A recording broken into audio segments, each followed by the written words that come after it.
mother of yours is about to drop the brick in the heart any moment now. Look at her, cooing and clucking and crowing, while her feathered friends rolled into one. She makes me shiver. She told General de St. Mouton that she was the Pope's goddaughter. He's delighted. He sees his Catholicism profitable at last. He imagines he's ambassador to the Vatican already. Am I still to throw myself in the lake? No, that's no good now. You must think of something better. Think quickly. Or else my respectable, unelectable aunt is likely to spoil the whole thing. I know. You frighten me when you say that. There's no doubt you're still the attraction of the evening, despite your mother behaving like a circus. Breeding, distinction, poise, even the dowagers are on your side. Your effect on men needs no comment. The daughters of white purity. Diana fell, tumbled out. And all of this is only a curtain raiser. I'm going to start a rumor, but you're not remain those needs. Neither could your mother possibly be your mother. You are the wonderfully wealthy side issue of a Portuguese princess and an admiral. And this is your coming out party incognito. And then, small hours of evening, when the puff all the stories have blown sufficiently from mouth to mouth, I shall step from the wings, jump on a chair, and say to them all, my lords, ladies and gentlemen, you have been cuckooed. And, to make the most of the confusion, I shall continue, dear asses. This has been a gallery, a fiction all conceived, planned, and carried out to the letter.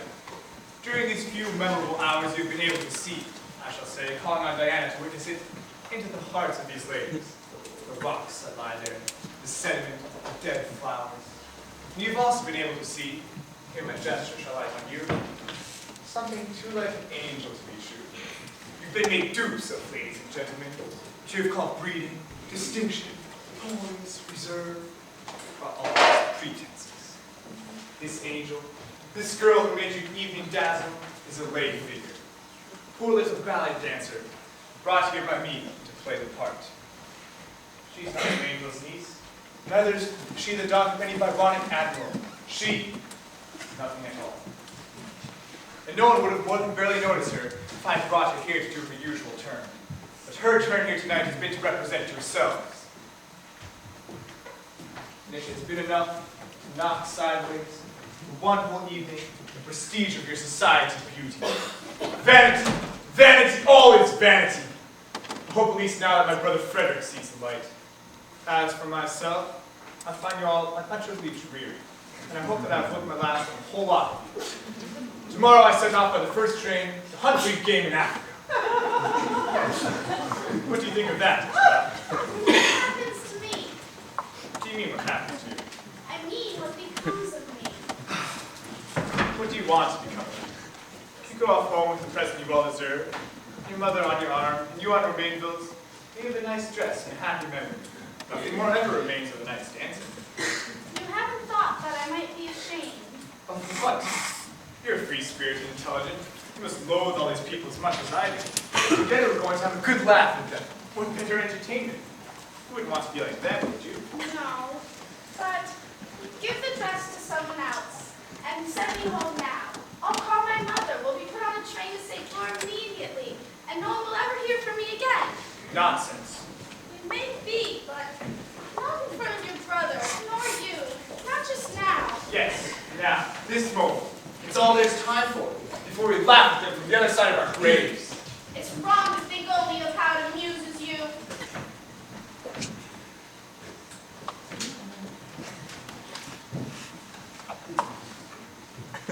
It's quite true. You're wearing a most attractive dress. It is. And you're looking beautiful. That's true too. Thank you. Perhaps not perfectly groomed. Still a little too close to nature. And certainly not a very good powder, nor a very good perfume. That must be why I find yours a little too perfect, and you a little too far. Well, too far what? From nature. You've managed quite well. But if one hasn't a maid who understands these things, it's almost fatal. With the best will in the world, one neglects oneself. A woman cannot tend herself and altogether survive. Do you get up early in the morning? Yes. Yes, one can see. Do you go to bed late? Yes. Yes, one can see. Tell me, do you mind very much Mind what? wearing something you haven't made yourself? My eyelashes are my own as compensation. Happily for you, you'll need them tomorrow without the help you get from the dress. I take it away with me. It was given me. That's nice, isn't it? You'll be able to be a beauty all over again. I hear they're holding a jelly dance on the 14th day of July at St. Fleur. You'll turn all the pumpkins' heads. Do you like my dress? Yes, it's most beautiful. Would you like it? I shall never wear it again. I hardly ever wear a dress more than once. Besides, I can't really tell myself I like rouge. Tomorrow I shall dine in rose pink, rather a miracle dress, with a harness of little pleats, 20 yards. If you come to my room, I shall show it to you. Yes, do come. It'll give you pleasure. No. Why not? Do you envy me? That's one of the sins, you know. You'd love to be rich, wouldn't you? If this evening were only a true story, and you had as much money as I have. Naturally. But you'll never have more than one dress, isn't that so? And if I were to put my foot on your train, like this, and tug a little, you'll not even have one. Take your foot away. No! Take your foot away or I shall hit you. No! Stop squirting, you little fury, I'll do some damage! Oh, my dress! Oh, you did it yourself. A few tacks and it will still do very nicely for St. Fleur. It's exciting, I expect, to have such a triumphant evening with a borrowed dress on your back. The pity is, it's over so soon. And tomorrow, you'll have to pack up your cardboard box. And I will still be here. And that's the difference between us. Tell me, is it so pleasant to be so unpleasant? No, but one can't always be pleased. Can you be unhappy as well? It's very strange. Why? I have too much money. But Frederick loves you. I don't love him. I love Hugo. And he dislikes my money, and I think he's right. Become poor then. Do you think it's so easy? I make no effort. This is a lovely party, I suppose. All my friends have parties like it. And I shall never again know the excitement of being invited up to the great house. And that's so sad. So sad. I tell you, money is only worth something to the poor. Which proves there is something the matter with the world. I have been hurt and humiliated this evening, and my only dress has been torn, because I'm one of the poor ones. So I'm going to do what the poor always do. I'm leaving words for deeds and telling you to go away. Go away. Do you think you're in your own home, you little adventurers? Go and cry over your millions somewhere a long way off. I'm pretty stupid and ashamed for having spent so many minutes trying to understand you. So I'm taking the arguments of the poor and telling you if you do not go, I will throw you out. Throw me out.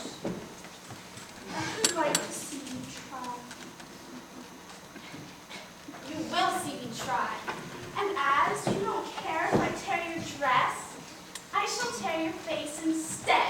God has been unusually harsh, giving us so many things each. You're a common little slut. You think I'm afraid? Oh, I think you may be. You have a mess to put it right. What does it matter? I've got claws as well as you have. Then use them.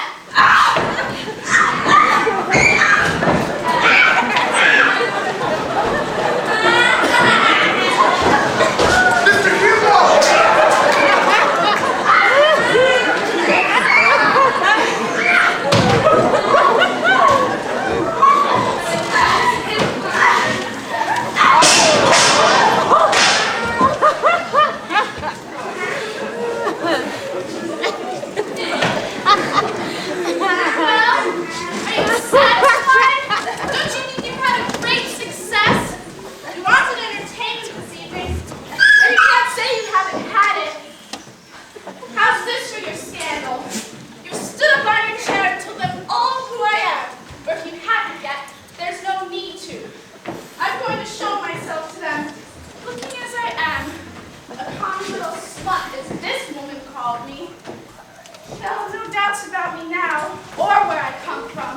That's poor for you. And you wanted to play with them this evening, but you'll nurses were when they told you not to play with the common children in the park. They don't know how to play. I haven't played for a moment since I came here. I've been unhappy. Isn't that vulgar of me? I've been unhappy. And all because you wouldn't see, or couldn't see, that I love you. And it's because I love you that I've done my best to please them all this evening. It's because I love you that I agreed to love your brother. And it's because I loved you that I agreed to throw myself into the lake like a baby and a fool to finish it all. Do you think if I hadn't loved you, and loved you from the first moment I saw you, that I would have been in your mad puppet show? Well, say something. It's pretty tiresome, I'm sure, this poor girl saying she loves you. Say something. You usually say so much. What's the matter? But I'm afraid none of this was me. What do you mean, not me? Certainly it wasn't. Look at him. He's blushing. It's his brother. Oh, I'm so sorry. I'm so sorry. No, besides, it should be said. Cut along, Frederick. There's nothing you need to say to this girl. Hugh will send Joshua along to pay her, and she can go home. Don't talk like that, Diana. Frederick, you'll come with me now. This instant, or from now on, you can stay away from me. Ah! I came here to tell you how distressed I am by everything you've been made to go through this evening. How unpleasant and cruel I know it must have been. And I wanted to apologize for all of them here. You must go now. Follow her quickly, and she'll make you very wretched. Will you excuse me then? Shall I tell my brother that you told me you love him?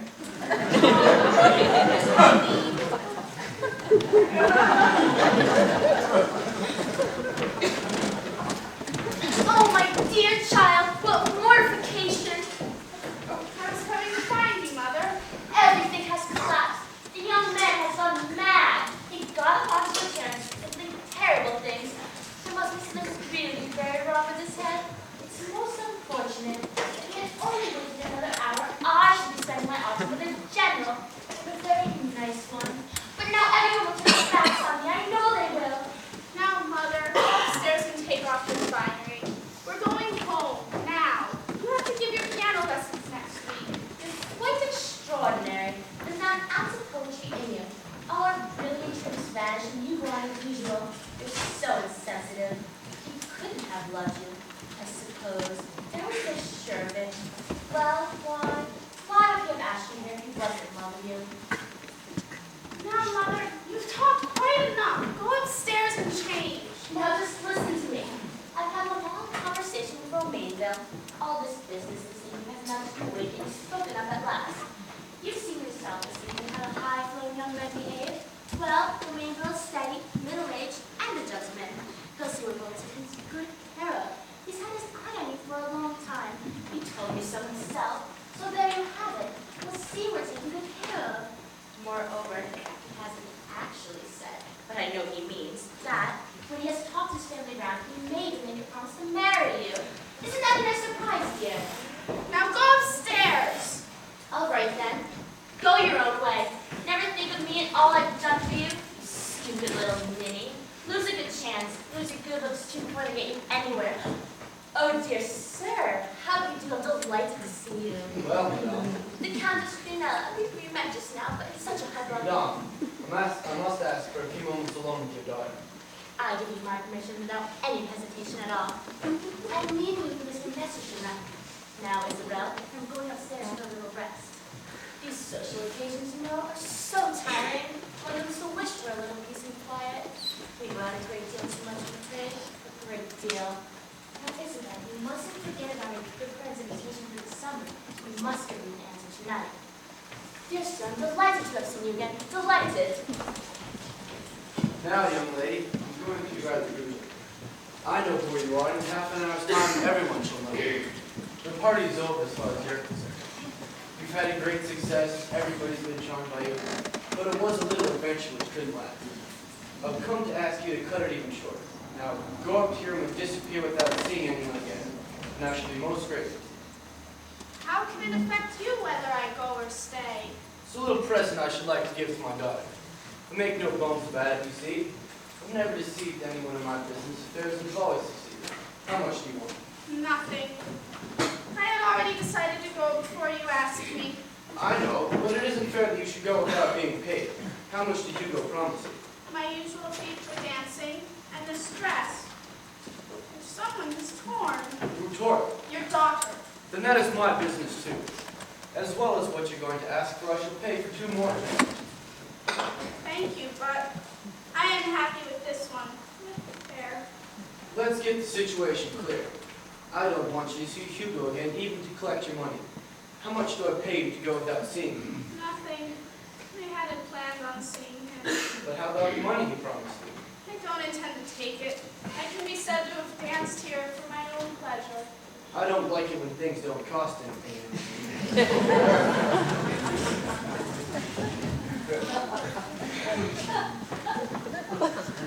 Does it disturb you? It's too expensive. Why are you refusing Hugo's money? Because I'm glad not to take it. And mine? Because you've no reason to give it. I was asked to act in a comedy here this evening. My performance is done. The curtain has gone down, so I'm going home. But not with nothing to show for it. Why not? It's not as it should be. Well, I'm sorry, but it's what I'm going to do. You will excuse me. No, no, no. Don't be like Osowich. Like Wasowich? Yes. He was a banker of a rival group. I had to have important business discussions with him. I never met such a man for getting up and going. Whenever we disagreed, which was pretty often, he got up and went. So don't you start this getting up and going, my dear child. It isn't a good way to talk. Nobody ever agrees with everybody in a business discussion, but we stay sitting, or else business is no good. So come along, my dear child. Be reasonable. Strike up a good bargain with me before it's too late. How much do you want? Nothing. It's too much. Now look, I'm going to be foolish. I've got the notes on me here. I always carry plenty of those. Look at this bunch here. Such virgins, so clean. Such a pretty little bunch. You would agree with me it'd be quite nice to carry about as frig or 2 of these little papers. How should I carry them? I could wrap them up. Would you like me to make a parcel of them? I don't want to bring back memories of Osowich. I don't want to make you unhappy, but I insist you believe me. I don't want your money. You're being very exorbitant. Do men really become great powers of the world without being intelligent? I am intelligent. I am very intelligent. It is because I am very intelligent and experienced that I tell you I do not believe you. Well, if you are so intelligent, let's speak intelligently. If you had not kept me here, I would be gone already. So you see, I have nothing to sell. There's always something to sell. Anyway, if you haven't, I've got to buy something now that we started bargaining. Why? Why? Because I should lose all faith in myself if I didn't. Well, if it is that easy to make you lose all faith in yourself, I must write to Mr. Osowich. Mr. Osowich was a baby, but you are an opponent who interests me. What I am buying from you now isn't my daughter's peace of mind anymore. It is my own peace of mind. And I put no limit on that whatsoever. How much do you want? Is it really possible to rule the world by continually repeating yourself? Listen, I'll make you so rich that Romaine will adopt you as his niece. You really will be his niece. Thank you. I'll make you so rich the grandest and handsomest fellow this evening will ask you to marry him. I'm sorry, but none of that will make me so happy as saying no to you. Whatever shall I do? I don't believe in money anymore either. All it gives me is dust, smoke, nausea, and indigestion. I eat noodles and I drink water, and I get no pleasure at all from my frozen snow-queen mistress. I don't even suffer when she deceives me, because I don't really want her. I want nothing at all. I'm a poor little tailor from Krakow. My only really pleasant memory is the first suit I made for a priest. A jacket. It turned out really well. My father said to me, This time you've done it. You now know what your calling is. And I was happy. But since then I've succeeded at nothing. Except for making money. And more and more and more money. And money has never made anybody love me. Not even my own daughter. So please be sympathetic. Do stand by me this evening. Take my money. No. No? Ah, well. Now you can see what I'll do with these beautiful little bundles which can't do anything. I'll bite them and tear them with my teeth and spit them on the ground. What a good idea. Give me some. I'll join you. This will make me feel much better. There. So there goes the country house, the dream of all small householders. And the pond, and the gardens, and the goldfish, and the roses. There go the dresses, and still more dresses. The rolls and folds and billows of material. But they're all dying to put on their backs. There go the cloaks, the coats, the wraps, and the fur. Not too many. It's almost summertime. Away goes a beautiful line, the satin sheets, petticoats as light as cobwebs, and dresses and handkerchiefs. And the trunk. Why a trunk? Put it all in. There go the fancy racehorses, the beautiful ladies ready and willing. Hooray! That was a hat. Why a hat? It was a very expensive hat.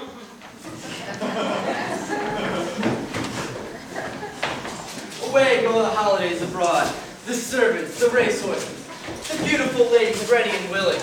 There go the consciousness of all honest men in this invincible world. There goes the prosperity, all of it. There.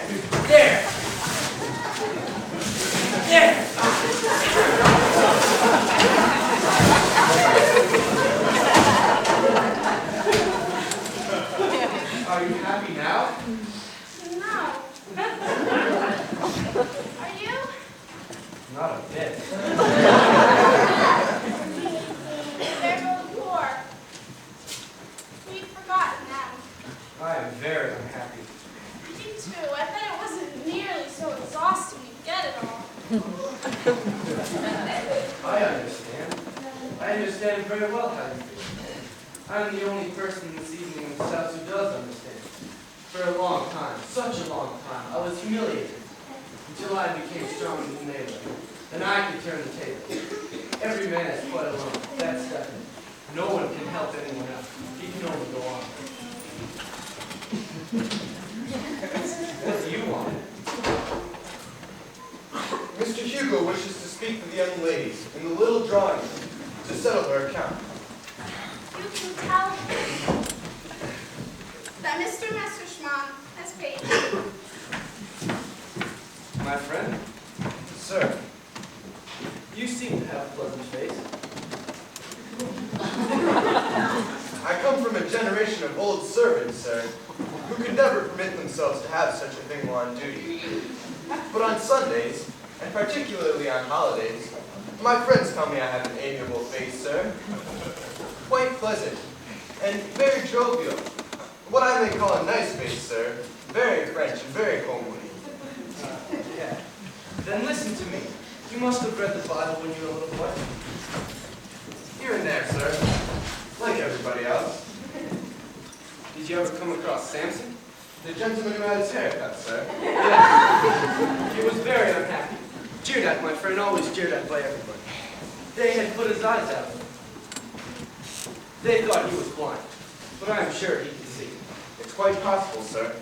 And then, one fine day, unable to stand it any longer, he got them to lead him between the pillars of the great temple. He was very strong, terribly strong.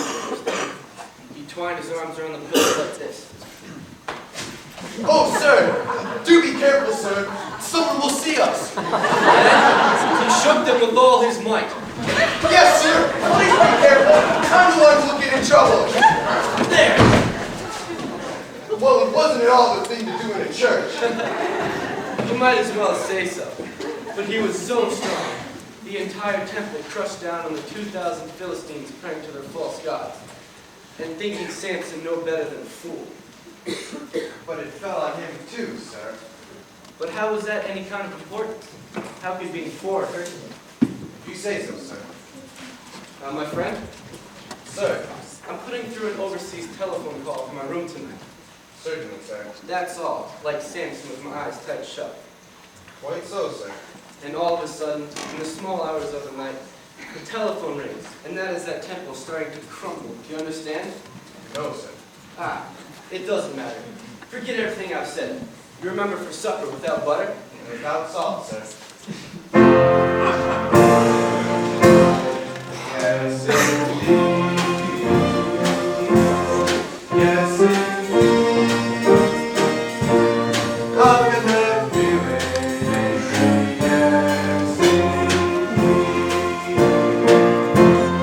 Yes, indeed. Yes, indeed. Yes, indeed. Yes, indeed. How can that feeling be? Yes, indeed. You will shout, shout when it's yes, indeed. Yes, indeed. Yes, we'll shout, shout when it's yes, indeed. When the Spirit will shout, hallelujah, hallelujah. When He gets you, yes, yes, indeed. It comes out, if it's in you, yes, indeed. Yes, indeed. Makes you shout, shout, that is yes, indeed. When the child starts drumming, we'll shout when He is there. When He makes you, you'll holler, yes, indeed. Yes, indeed.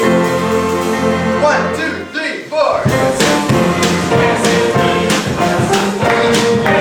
indeed.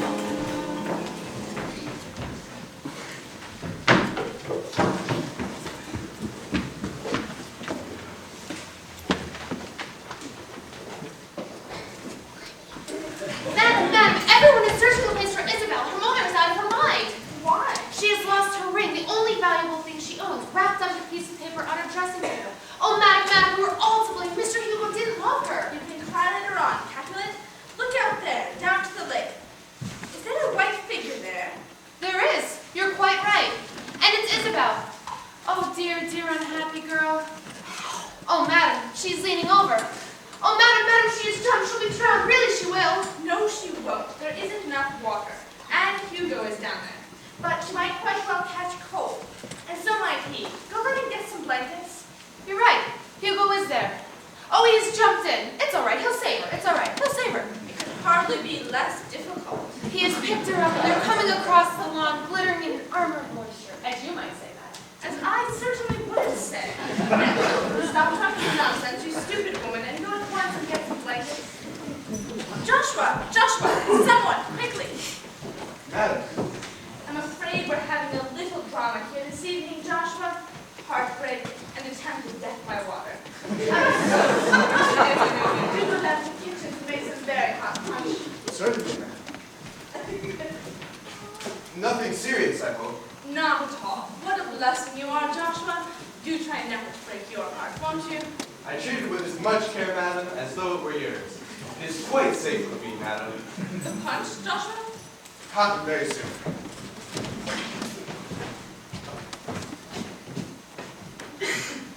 They're safe, but their way. Go and tell your friend that the dog is safe. I will. She really is quite out of her mind. Are you cold, my dear? No, thank you. Joshua has gone to fetch you some punch. Are you cold, Hugo? Yes, frozen. Thank you, Mom. Then let's make the most of being alone for a few minutes. Sit down, Hugo. Now, look at me, my dear. Why? She's even prettier with her hair down. Why do you ever wear it up? It's the usual way. Is it also the usual way at the first crossing of love to walking to a lake? You can swim, I imagine. Yes, I can swim. You see how absurd you are. I suppose it was my fault. I asked her to pretend to drown herself for love of Frederick. I can't simply arrange immediately after. I simply don't know what she thought she was doing. Why should you want to drown yourself? For my own reasons. It wasn't in our agreement. You're supposed to do what you're told. My working day was done. You had already sent the butler to pay me. I'm allowed to kill myself in my own time. Certainly she is. It's very nearly morning, and Sunday morning too. A working man can't kill himself on a Sunday morning. We might as well have the revolution at once. Pity the pretty eyes that cease. Give me war and grant me peace. You know you're a madman, don't you, Hugo? Yes, Mom. He doesn't love you, my dear, and he'll never love you.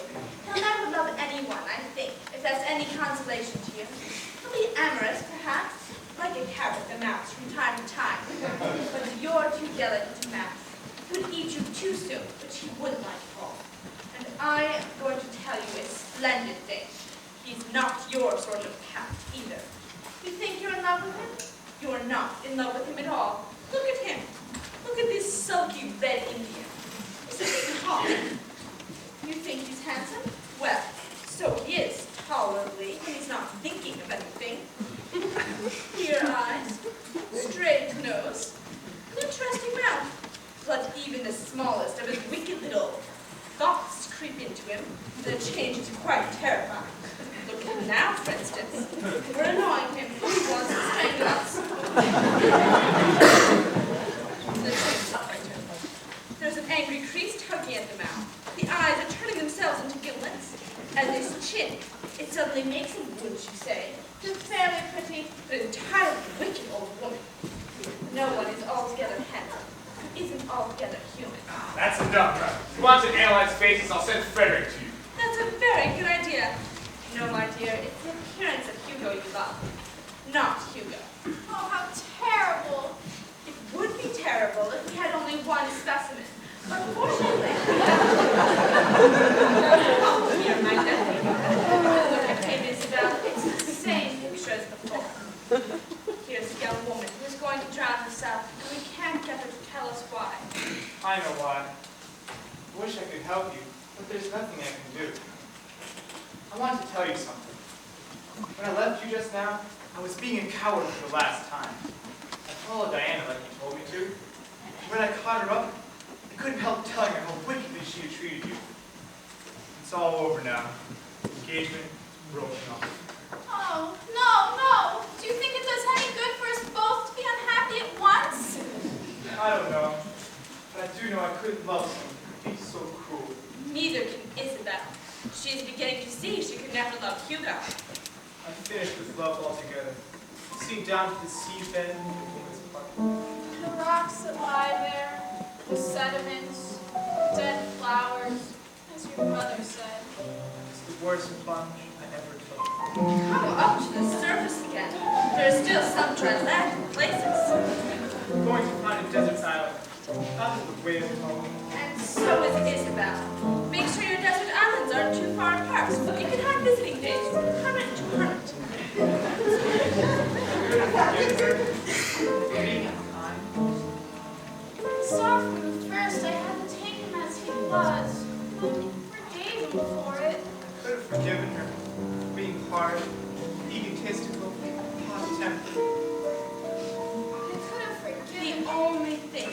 never forgive them was not loving you. We're terrible tailors. We cut the cloth, take no measurements. When it doesn't fit, we cry for help. And no one comes.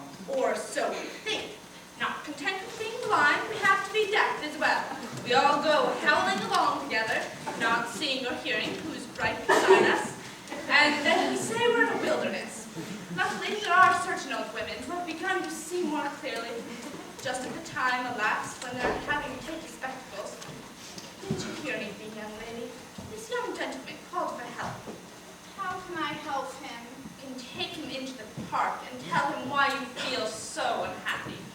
And he'll tell you why his life seems over. Go along, my children. Be as sad as you possibly can. You are Frederick. You're quite alone in the world. No one is as hopeless as you are. I imagine women to be warm-hearted, have sincerity. But they can't. I imagine men to be good, honest, faithful. Faithful. We're only faithful to ourselves. We dance the dance of love obstinately in front of a mirror. But I expected a dance to be with a partner. There are no partners.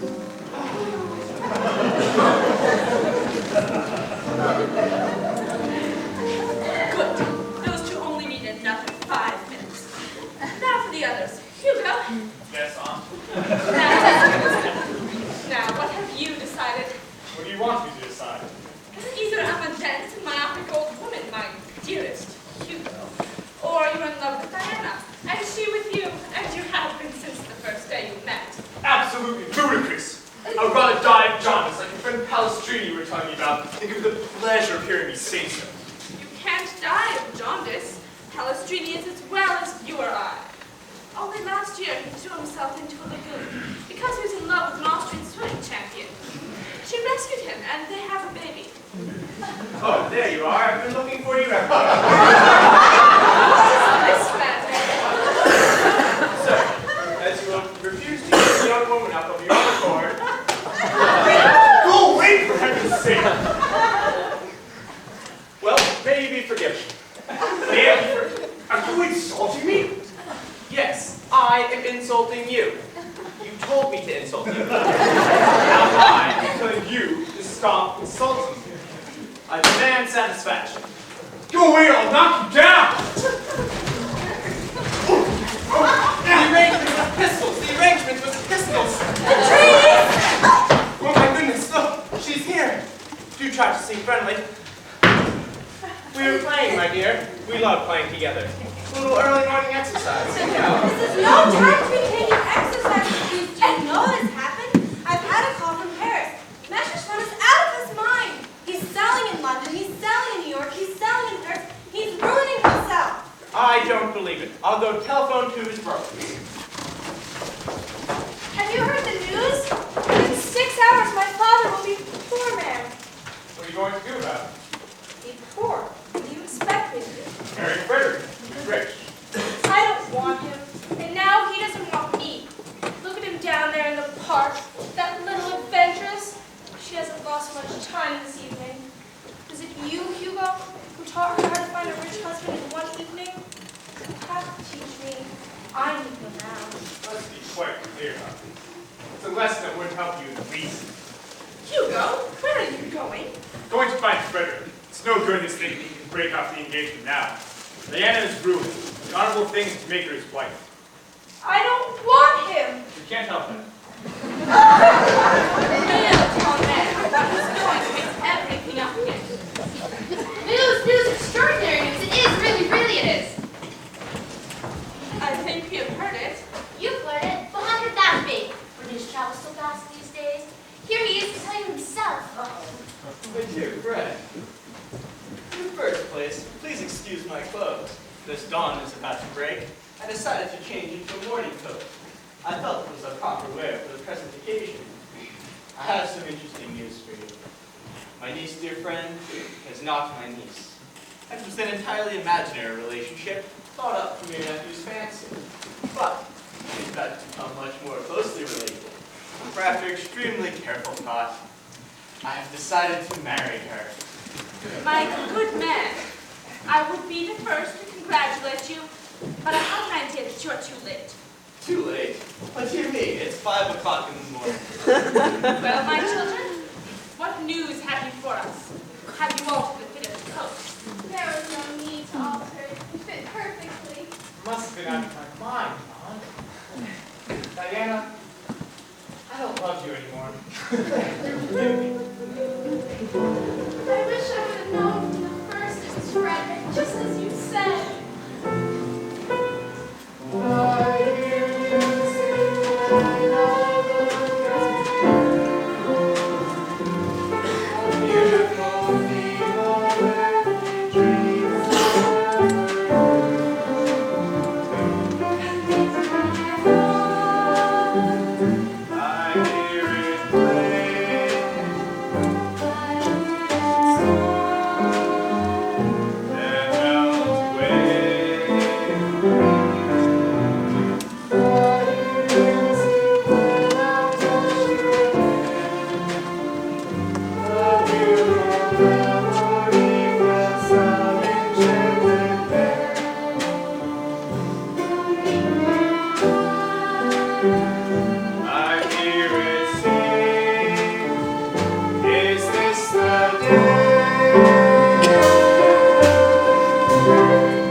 It's appalling.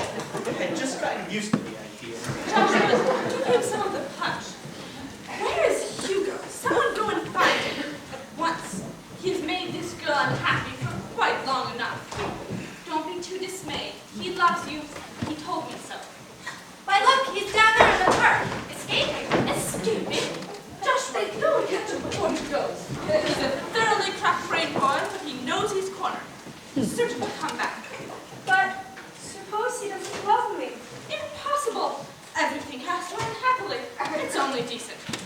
Besides, here he is. Well, Hugo?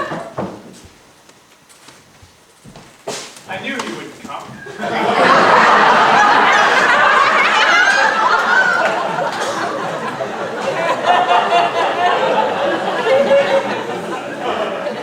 Dear Aunt, for reasons which you all know, I am unable to attend. Nothing has ever upset me more. But now that Diana is poor, I know I love her. I will marry her. Tell her to meet me in the park. Off you go. Yes, I will. Oh, Hugo! Hugo!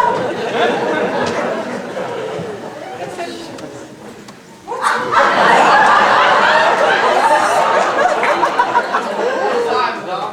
I've come to say goodbye. The suitcase, the hat, the coat. I borrowed them from your butler. I have no clothes of my own to put on. I am ruined. I shall return them in a few years' time.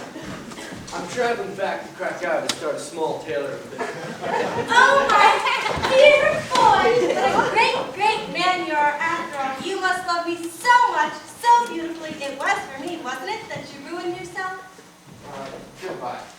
I'll follow you barefoot to the bottom of the steppes of Siberia. She gets so muddled. I'll cook for you your dark, dingy inn, ever your faithful swan. She hasn't even a working idea of geography. There they go. They've started. What is it, the fires? Have it already? No, we haven't deserved that. Not quite. Not yet. It's my fireworks play. All the upset this evening has made a little late. Do come along. Come and watch. The garden is so smart if we don't. I'll feel rather strange in broad daylight. But it's possible you to see them.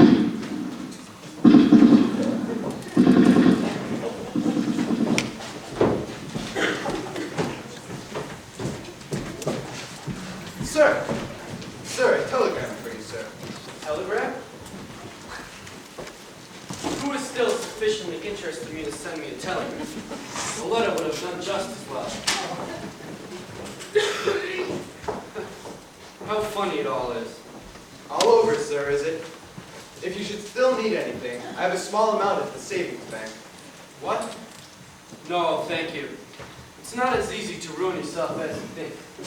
It was believed to be a maneuver on the stock exchange. They bought everything, and now I am twice as rich as I was before. I'm very happy for you, sir. I should have felt very bad not to have brought you your breakfast. Without butter, sir. Yes, my friend.